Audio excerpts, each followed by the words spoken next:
بالاستعانة ولا شك أن الاستعانة بالشيء لا ينافي الاستعانة بالآخر أو للملابسة، ولا يخفى أن الملابسة تعم وقوع ابتداء الشيء على وجه الجزية وبالذكر قبل الابتداء بلا فصل کیا چیز ہوتی ہے؟ بلا فصل فيجوز أن يعمل أحدهما جزءا ويذكر الآخر قبله بدون فصل فيكون عن ابتداء عن التلبس منهما. اچھا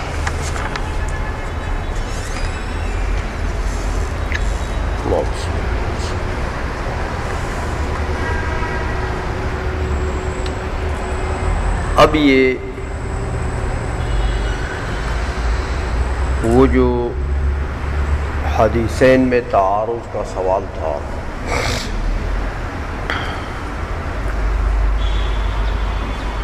اس کے تو ایک دو جواب دے چکے کہ اس طریقے سے تعارض جو ہے وہ ختم ہو جائے گا۔ وہ اللہ کا سے ایک اور جواب دیتے ہیں، کہتے ہیں یہ حدیثین میں تعارض جو ہے وہ اس طریقے سے بھی ختم کیا جا سکتا ہے کہ بسم اللہ والی حدیث میں بھی با ہے ما لم یبدا،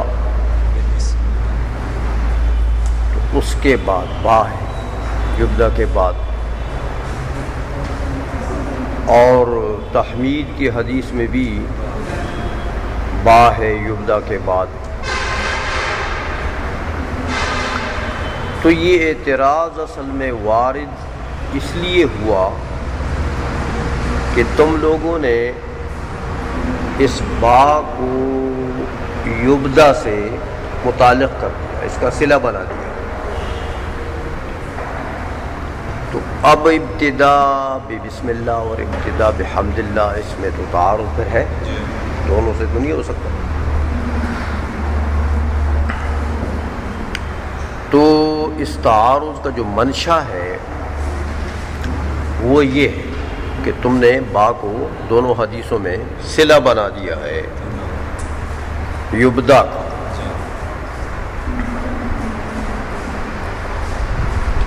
لہذا یہ با اگر صلہ نہ ہو اور یہ با استعانت کے لیے ہو اور مستعیناً، اس سے حال نکالیں کہ مستعیناً بسم اللہ اور مستعیناً بحمد اللہ استعانت کے لیے ہو، تو پھر کوئی حدیثوں میں کوئی تعارض نہیں۔ کیوں؟ اس لیے کہتے ہیں بھائی کل امر ذی بال لم یبدا مستعینا بسم اللہ، کل امر ذی بال لم یبدا مستعینا بحمد اللہ۔ یوں ہو جائے گا نا کہ امر ذی بال کی ابتدا میں استعانت بسم اللہ سے کرتے ہوئے شروع نہ ہوا تو اجزم ہوگا، یعنی امر ذی بال کی ابتدا اگر آپ نے کر دی اور اس میں استعانت بسم اللہ نہ ہوئی تو پھر وہ کیا ہوگا؟ اسی طرح تحمید سے نہ ہوئی استعانت تو پھر وہ کیا ہوگا؟ تو یہ معنی بن جائے گا۔ اب اس میں کوئی تعارض نہیں ہے، کیونکہ استعانت کسی بھی چیز کی ابتدا آپ کریں، ہر امر ذی بال ہو یا غیر ذی بال ہو، کسی بھی چیز کی جب آپ ابتدا کرتے ہیں تو ابتدا میں آپ استعانت تو ہزار چیزوں سے بھی لے سکتے ہیں۔ استعانت فی الابتدا جو ہے، کسی بھی امر کی ابتدا میں استعانت، اس میں تو امور مستعان بہا جو ہے ان کے درمیان میں کوئی تعارض نہیں ہے، کیونکہ ان امور مستعان بہا میں کوئی تقدم تاخر تو مراد نہیں ہے، کوئی مقدم ہو کوئی مؤخر ہو جدھر بھی ہو، لیکن استعانت کے لیے ان کا ذکر کرتے ہیں، استعانت لیتے ہیں ان چیزوں سے، تو وہ استعانت جو ہے وہ تو مقدم سے بھی ہو سکتی ہے، مؤخر سے بھی ہو سکتی ہے، متوسط سے بھی ہو سکتی ہے، کدھر بھی ہو، سمجھ میں آئی ہے؟ اس لیے کہتے ہیں کہ استعانت جو ہے اگر یہ با استعانت کے لیے ہو جائے تو پھر حدیثین کے درمیان میں کوئی تعارض نہیں ہے، کیونکہ پھر تقدم تاخر تو ختم ہو گیا نا، بس صرف استعانت بحمد اللہ ہو گیا یا استعانت بسم اللہ ہو گیا، تو استعانت تو ہزار چیزوں سے بھی جائز ہے کسی ایک کام کی ابتدا کے لیے، تو یہاں بھی وہ تعارض جو ہے وہ اس طریقے سے ختم کیا جا سکتا ہے۔ سمجھ میں آ گئی بات ہو؟ اچھا، اس لیے فرماتے ہیں وَلَكَ أَن تَجْعَلَ الْبَاءَ فِي الْحَدِيثَيْنِ لِلْإِسْتِعَانَةِ، لیکن اس میں ایک بات رہ گئی، وہ یہ کہ کہنا یہ چاہتے ہیں کہ دونوں حدیثوں میں ابتدا سے مراد ابتداء حقیقی ہے، لم یبدا دونوں جگہ ابتداء حقیقی، حمد میں بھی ابتداء حقیقی ہے حمد کی حدیث میں، اور بسم اللہ کی حدیث میں بھی ابتداء حقیقی ہے، لیکن با استعانت کے لیے ہو گیا، سمجھائیے؟ تو ابتداء حقیقی میں استعانت بامور متعددۃ تو جائز ہے، آئی سمجھ میں؟ اس لیے تعارض اب حدیثین کے درمیان میں نہیں آئے گا، اگرچہ دونوں جگہ ابتداء حقیقی ہے، آئی سمجھ میں؟ اس لیے کہتے ہیں ولا شک ان الاستعانۃ بشیء لا ینافی الاستعانۃ بآخر، ہاں اس میں تو کوئی شک نہیں ہے کہ ایک چیز سے اگر آپ استعانت کرتے ہیں تو یہ تو کوئی منافات نہیں ہے اس میں کہ آپ دوسری چیز سے استعانت اب نہیں کر سکتے، جب ایک چیز سے آپ نے استعانت کر لی تو اب دوسری سے نہیں کر سکتے، یہ کوئی بات ہے ایسی کوئی بات تو نہیں، تو استعانت تو امور متعددہ سے بھی ایک چیز کی ابتداء حقیقی میں کی جا سکتی ہے، سمجھ میں آ گئی ہے؟ بس اب یہ تو انہوں نے علامہ خیالی نے ایک جواب دے دیا کہ اس طریقے سے تعارض جو ہے وہ رفع کیا جا سکتا ہے، لیکن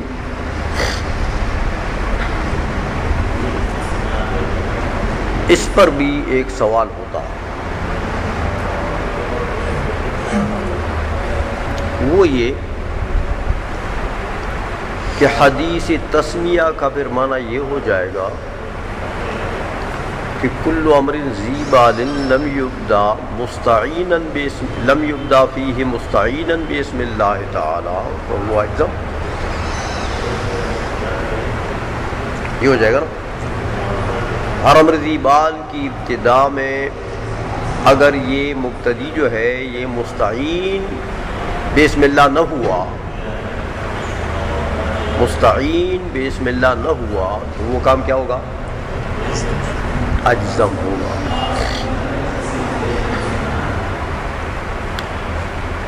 تو تحمید والی حدیث کا یہ معنی ہوا کہ ہر امر ذی بال کی ابتدا میں یہ مبتدی جو ہے ابتدا کرنے والا یہ اگر مستعین بالتحمید نہ ہوا تو وہ کام اقطع یا ابتر وغیرہ ہوگا۔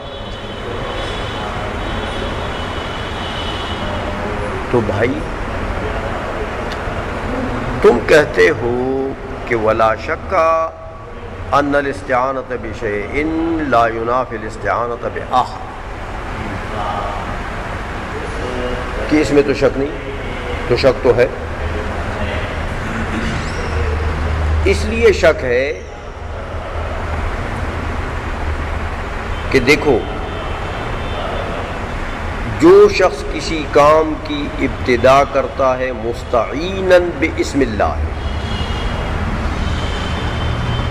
تو وہ مستعیناً باسم اللہ کس وقت ہوگا؟ جب وہ بسم اللہ پر تلفظ کرے گا، بسم اللہ الرحمن الرحیم بولے گا، تو وہ کیا ہو گیا؟ مستعیناً باسم اللہ۔ تو آن تلفظ تسمیہ میں یہ شخص کیا ہے؟ مستعیناً باسم اللہ۔ جس آن میں تلفظ کر رہا ہے بسم اللہ الرحمن الرحیم کے اوپر کسی بھی کام کے ابتدا میں، تو اس آن میں یہ مستعین باسم اللہ ہے۔ تو یہ بتاؤ کہ جس آن میں وہ تلفظ کر رہا ہے تحمید کے ساتھ الحمدللہ بول رہا ہے، تو یہ وہی آن ہے جو آن تلفظ تسمیہ کا تھا۔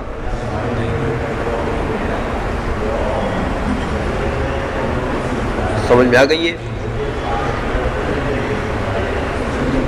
تو بھائی یہ تو پھر معاملہ فوت ہو گیا، وہی بات ہو گئی ہے کہ جس آن میں وہ تلفظ میں بسم اللہ کر رہا ہے اس وقت تو ٹھیک ہے، وہ مستعین بسم اللہ ہے۔ ابتدا سے مراد حقیقی لیتے ہو نا بسم اللہ میں بھی، تو جب حقیقی لیتے ہو بسم اللہ میں بھی تو وہ تو آن تلفظ میں مستعین باسم اللہ ہو گیا، ٹھیک ہے وہ تو۔ لیکن جب وہ تحمید کے ساتھ استعانت کر رہا ہے تو وہ کون سا وقت ہے؟ آن تلفظ بالتحمید۔ تو یہ آن تلفظ بالتحمید جو ہے یہ وہی آن ہے جو آن تلفظ تسمیہ تھا؟ نہیں۔ تو ابتداء حقیقی کیسے ہو سکتا ہے دونوں کا؟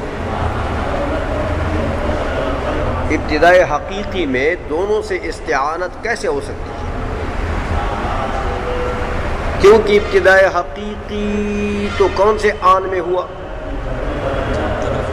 آن تلفظ بسم اللہ میں، اس وقت وہ مستعین بسم اللہ، تو اس وقت تو مبتدی نے ابتدا گویا کہ کر دی ہے، ابتدا میں استعانت کر رہا ہے نا، کسی چیز کسی ذیبال امر کے ابتدا میں استعانت کر رہا ہے، تو جو آن تلفظ تسمیہ ہے وہی گویا کہ مبتدی کے آن ابتدا ہے، اور اسی آن میں وہ مستعین بسم اللہ ہے۔ تو اب جس آن میں وہ تلفظ بالتحمید کر رہا ہے، اگر یہ آن اس آن کا عین ہو تو ٹھیک ہے تمہاری بات کہ بھئی لا شک ہو، لیکن اگر یہ آن وہ آن نہیں ہے جو استعانت مستعیناً بالتحمید، یہ آن اگر وہ آن نہیں ہے جو مستعیناً بالتسمیہ تھا، تو پھر تو تنافی آ گئی۔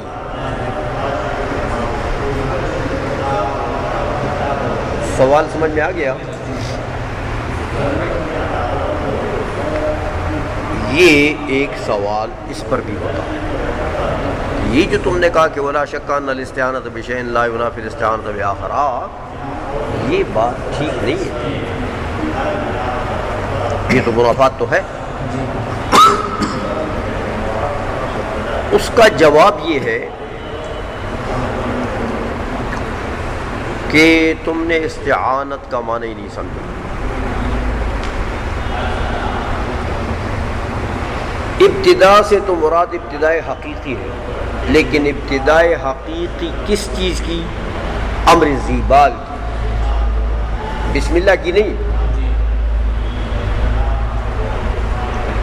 ابتداء حقیقی کس چیز کی؟ امر ذیبال کی۔ مبتدی جب امر ذیبال میں ابتدا کر رہا ہے تو مبتدی امر ذیبال کی ابتدا سے ابتدا میں مستعین ہے بسم اللہ. تو دیکھو تم نے یہ سمجھا کہ مستعین بسم اللہ جو ہے نا وہ آن میں ہے. وہ کیا ہے؟ یہ بات تم نے غلط سمجھی. وہ استعانت بسم اللہ جو ہے یہ امر آنی نہیں ہے. ابتدا بے شک امر آنی ہے. امر ذیبال کی ابتدا کیا ہے؟ یہ امر آنی ہے. تو تم نے یہ سمجھا کہ استعانت بسم اللہ بھی امر آنی ہے، اس لیے تم نے اعتراض کر دیا. حالانکہ ایسا نہیں ہے. استعانت بسم اللہ بھی امر آنی نہیں ہے، استعانت بالتحمید بھی امر آنی نہیں ہے، بلکہ یہ زمانیات ہے. زمانیات ہے. دیکھو یہ جو استعانت بسم اللہ ہے اس کا معنی کیا ہے؟ استعانت بسم اللہ کا معنی کیا ہے؟ تبرک اور تیمن بسم اللہ. وہ استعانت وہ کوئی بیلچہ تو نہیں ہے کہ بیلچے سے استعانت لے رہا ہے گوڑی میں یا زمین کھودنے میں. سمجھ آئیے کہ وہ بس ایک آن میں ہو گیا. اس لیے استعانت کا یہاں معنی کیا ہے؟ تبرک اور تیمن بسم اللہ اور تبرک اور تیمن بالتحمید. کہ مستعیناً بسم اللہ ہے کیا مطلب؟ متبرکاً بسم اللہ. استعانت کا یہ مطلب ہے کیونکہ اللہ جل مجدہ کے اسم سے گویا کہ استعانت کر رہا ہے، تو اس استعانت کا مفاد کیا ہے؟ تبرک حاصل کرنا، تیمن حاصل کرنا. وہ اللہ کا اسم جو ہے وہ کوئی بیلچہ تو نہیں ہے. سمجھ میں آ گئی ہے؟ تو استعانت یہ ایک آنی چیز نہیں ہے بلکہ یہ زمانی چیز ہے. کیا چیز ہے؟ استعانت بسم اللہ جو ہے یہ جب اس نے بسم اللہ پڑھنا شروع کیا اس وقت سے اس استعانت کی ابتدا ہو گئی، اور یہ استعانت جاری رہے گی کب تک؟ اس کتاب کے ختم ہونے تک. وہ یہ چاہتے ہیں کہ میں یہ کتاب لکھنا جو ہے یہ ایک امر ذیبال ہے، تو اس کتاب کے لکھنے میں کیا ہوں میں؟ ہاں میں مستعین بسم اللہ. تو اب اس کا کیا مطلب ہے؟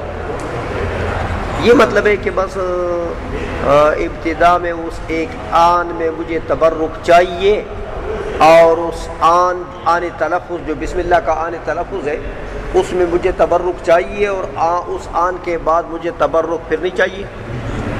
یہ مطلب ہے. بلکہ ان کا تو مطلب یہ ہے کہ بھائی میری اس پوری کتاب کے لکھنے میں تبرک جو ہے، تیمن جو ہے وہ باقی رہے. بات سمجھ میں آ گئی ہے؟ اس لیے جب استعانت ایک امر آنی نہیں ہے بلکہ چیز ہے زمانی، اور وہ استعانت جاری رہے گی کتاب کے ابتدا سے لے کے انتہا تک، تو اب اس میں کوئی تعارض ہے، تنافی ہے؟ ایک امر سے اگر استعانت کرتا ہے تو دوسرے امر سے استعانت کرنا منافی ہے؟ یہ تو زمانی چیز ہے. تو اس زمانے میں ایک چیز سے بھی استعانت کرو، دوسرے سے بھی کرو، تیسرے سے بھی کرو، چوتھے سے بھی کرو. کوئی تنافی ہے؟ جواب سمجھ میں آ گیا؟ اس لیے یہ بات خیالی کی صحیح ہو گئی ہے کہ ولا شک ان الاستعانۃ بشیء لا ينافی الاستعانۃ بآخر. تو ایک چیز کی ابتدا میں گویا کہ استعانت بامور متعددہ یہ جائز ہے، ہو گیا یہ. اچھا یہ تو ایک جواب علامہ خیالی نے ولاقہ سے دے دیا ہے. اور جواب دیتے ہیں, کہتے ہیں کہ اور بھی جواب ہے یہاں پر. وہ یہ کہ اول الملابسۃ وَلَكَ أَن تَجْعَلَ الْبَاءَ فِي الْحَدِيثَيْنِ لِلْمُلَابَسَةِ. وہ لِلْاِسْتِعَانَةِ پر عطف ہے نا, تو ما قبل کی عبارت ساتھ لگ جائے گی.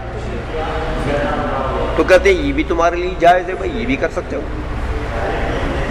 کہ با جو ہے یہ صلہ نہ ہو یبدا کا, متعلقہ نہ ہو اس سے, البتہ با کس کے لیے ہو, ملابست کے لیے, تلبس کے لیے. تو جب تلبس ہوگا تو پھر ترکیب وہی ہوگی, وہی حالی ترکیب ہوگی.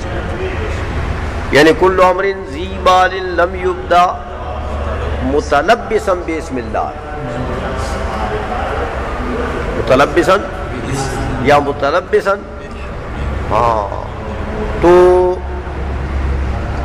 پھر بھی دروازہ کھل گیا ہے اور بہت عام ہو گیا ہے, کیونکہ تلبس کسی چیز کی ابتدا میں تلبس بالتسمیہ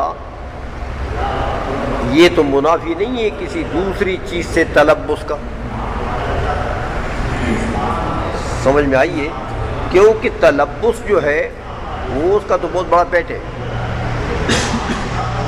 سمجھ میں آئیے, تلبس کا بہت بڑا پیٹ ہے, اس کے اندر بہت سی چیزیں آتی ہیں. متلبس بالتسمیہ بھی ہو سکتے ہو, متلبس بالتحمید بھی ہو سکتے ہو, متلبس بالصلاۃ بھی ہو سکتے ہو, متلبس بالسلام بھی ہو سکتے ہو, اور بھی اگر کوئی چیز لاتے ہو تو لاؤ. سمجھ میں آ گئی ہے. اس لیے فرماتے ہیں کہ اول الملابسۃ. اب یہ کہتے ہیں کہ تلبس جو ہے اس کا پیٹ بڑا ہے, یہ عام ہے. دیکھو حتیٰ کہ تلبس جس چیز کی ابتدا ہو رہی ہے نا, جس چیز کی جو امر ذی بال ہے جس کی ابتدا ہو رہی ہے, تلبس اس امر ذی بال کے امور خارجیہ کو بھی شامل ہے. اس امر ذی بال سے جو اشیاء خارج ہیں ان سے بھی تلبس ہو سکتا ہے, اور تلبس اس امر ذی بال کے اجزاء کو بھی شامل ہے. امر ذی بال کے اجزاء سے بھی تلبس ہو سکتا ہے. تو اب دیکھو صرف تلبس جو ہے یہ صرف امور خارجیہ کو شامل نہیں ہے کہ امر ذی بال کے جو امور خارجیہ ہیں ان سے تو تلبس ہو سکتا ہے, اور جو اس کے اجزاء ہیں اس سے نہیں ہو سکتا. کہتے نہیں, اس کے اجزاء سے بھی ہو سکتا ہے. تو دیکھو اگر آپ ایسا کریں, علامہ خیالی فرماتے ہیں کہ اگر آپ ایسا کریں کہ تحمید کو تو جزء کتاب بنا دیں, تحمید کو کیا بنا دیں, کتاب کی جز, اور تسمیہ کو خارج بنا دیں, خارج عن الکتاب, تو متلبسا بسم اللہ وہ بھی ٹھیک ہے. جو مبتدی ہے جو امر ذی بال میں ابتدا کر رہا ہے وہ جب امر ذی بال سے قبل, امر ذی بال سے قبل بسم اللہ پڑھ لیتا ہے تو تلبس تو قبل کو بھی شامل ہے نا. لیکن قبل کون سا قبل, جو امر ذی بال کے ساتھ متصل ہو, امر ذی بال کے ساتھ ہو, یعنی وہ جو آپ نے امر خارجی کو کے ساتھ تلبس کر لیا تو اس امر خارجی کے تلبس اور امر ذی بال کے درمیان میں فاصلہ نہ ہو تو امر زیبال جو ہے اس میں مبتدی جو ہے وہ متلبس بسم اللہ ہو گیا. کہہ سکتے ہیں آپ کہ بھئی اس امر زیبال میں جو مبتدی ہے وہ متلبس بالتسمیہ ہے. کیوں کہ اس امر زیبال اور اس کے تلفظ بالتسمیہ کے درمیان میں تو فاصلہ نہیں ہے، وہ تو اتصال ہے درمیان میں. سمجھ میں آ گئی ہے؟ تو اگرچہ وہ امر خارجی ہے بسم اللہ، اس امر زیبال سے وہ خارج ہے، لیکن چونکہ اتصال ہے اس میں، سمجھ آئیے، اس لیے اس امر خارجی سے بھی متلبس ہو گیا. تو بسم اللہ اگر خارج تصور کیا جائے اور تحمید کو جز قرار دے دیا جائے تو تلبس تو عام ہے نا، بجز امر زیبال بھی ہو سکتا ہے. سمجھ آ گئی ہے؟ تو جب تحمید کا نمبر آ گیا تو وہاں بھی متلبس نکال دیا، تو تلبس تو جز سے بھی ہو سکتا ہے. لہذا تلبس کا پیٹ جو ہے یہ بھی بڑا ہے، تلبس بھی کئی امور سے ہو سکتا ہے. آئی سمجھ میں؟ اس لیے فرماتے ہیں کہ ولا یخفا، یہ بات مخفی نہ رہے کہ ان الملابسۃ تعم وقوع الابتداء بالشیء علی وجہ الجزیۃ وبذکرہ قبل الابتداء بلا فصل. سمجھ آ گئی کہ بھائی تعم، یہ ملابست کا پیٹ بہت بڑا پیٹ ہے، یہ عام ہے.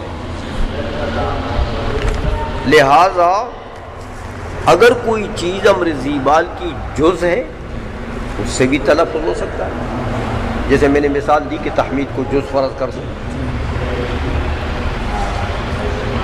اور جو امر خارجی ہے اس سے بھی تلبس ہو سکتا ہے، لیکن شرط اس میں یہ ہے کہ وہ بلا فصل ہو، یعنی امر زیبال اور اس امر خارجی سے جب تلبس آپ کرتے ہیں تو درمیان میں کوئی فاصل نہ ہو. آئی سمجھ میں؟ اچھا، اس لیے فیجوز میں فا تفریعی ہے. جب یہ جائز ہو گیا کہ تلبس بالجز بھی ہو سکتا ہے، تلبس امر خارجی سے بھی بلا فصل ہو سکتا ہے، تو فیجوز ان یجعل احدہما جزءا، دیکھا جائز ہے کہ ان دونوں تسمیہ اور تحمید، ان دونوں میں سے ایک کو امر زیبال کے لیے جز قرار دے دو. فرض کرو تحمید کو جز قرار دے دو. آئی سو میں؟ اچھا، وَيُذْكَرَ الْآخَرُ قَبْلَهُ بِدُونِ فَصْلٍ، اور دوسرے کو امر زیبال سے پہلے ذکر کرو بدون فصل، جیسے تسمیہ کو. آئی سمجھ؟ فَيَكُونُ آنُ الْابْتِدَاءِ آنَ التَّلَبُّسِ بِهِمَا، تو جو امر زیبال میں آن ابتدا ہے وہی تلبس کا آن بھی ہے، لیکن دونوں کے ساتھ، کیونکہ تلبس بامرن یہ تو منافی نہیں ہے نا تلبس بامرن آخر کا، یہ تو عام ہے، یہ تو بالجز بھی ہو سکتا ہے. بات سمجھ میں آ گئی ہے؟ لہذا آخری جواب یہ ہے کہ یہ با اگر صلہ نہ ہو یبدا کا بلکہ ملابست کے لیے ہو پھر بھی حدیثین میں تعارض نہیں ہے. آئی سمجھ میں؟ ہو گیا؟ آن جز غیر منقسم د زمانے تو ہوئی، آن جز غیر منقسم، اور زمان جو ہے وہ کم متصل منقسم تو ہوئی. کم متصل زمان پڑھا تھا نا آپ نے کہ زمان جو ہے یہ کم متصل ہے غیر قارضات. تو وہ کم جو ہے، کم کس کو کہتے ہیں؟ جو ما یقبل القسمت لذاتہ، جو تقسیم کو لذاتہ ہی قبول کرے. تو زمان تقسیم قبول کرتا ہے، آن نہیں کرتا. مستعین بسم اللہ، ہاں مستعین کو ہم نے حال بنایا ہے. ہاں ذوالحال کو ضمیر ہوگی تو عبداللہ میں ہے. ہاں. لیکن پھر ہمیں مستعین کی بجائے مستعان کی بجائے نائب اصل میں وہ نائب فاعل وہ قائم مقبول، اصل میں کل امر ذی بال لم یبدأ فیہ، یعنی ابتدا اس میں نہ ہو جائے تو وہ جو اس کا وہ ضمیر ہے وہ نائب فاعل ہے. تو وہ چونکہ ہے تو نائب فاعل، یعنی اصل پہ باعتبار اصل تو وہ مفعول ہے، لیکن چونکہ اس وقت وہ قائم مقام ہے فاعل کا، تو معنی جو ہے وہ چونکہ قائم مقام فاعل ہے، اس لیے مستعیناً اس سے حال باعتبار معنی فاعلیت، کیونکہ اس میں دو جہت ہیں، ایک اس کے اصل کی ہے، ایک اس کے قائم مقام ہونے کی. اصل کی تو مفعولیت ہے، لیکن باعتبار قائم مقام وہ فاعل ہے. اس حیثیت سے اس سے یہ حال واقع ہے.